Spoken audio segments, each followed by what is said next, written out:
there's a trade-off between privacy and debuggability going on here. And right now, browsers are all configured right up at the extreme debuggability and extreme non-privacy end of this spectrum. And at least perhaps when you enter private browsing mode in your browser, it should be making that trade-off the other way around.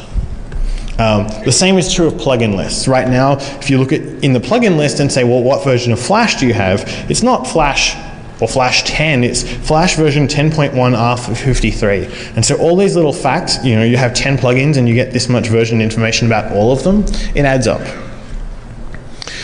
So the general lesson, right back at the start I said there were 4 kinds of attacks that you could use fingerprinting for.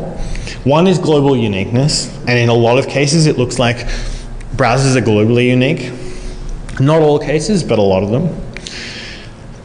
The second case, where you have an IP address plus a fingerprint, there you're almost guaranteed to be able to track someone.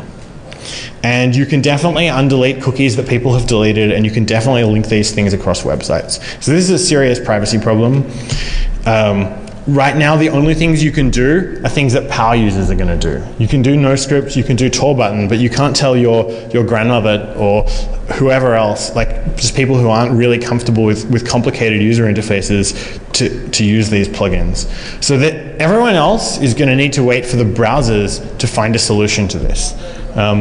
Fortunately, they've sort of started. We've been talking to the Mozilla people, and they're interested in attempting to fix some of this stuff, at least in private browsing mode.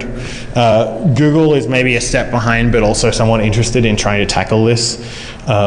So perhaps we can come back in a year or two and say we've made a small amount of progress on the problem. Anyway, that's all I have to say. As always, if you like the work we do, either this kind of technical stuff or our legal work, support EFF. Join. There's a membership booth over in the vendor area, and I'll take questions if anyone has any.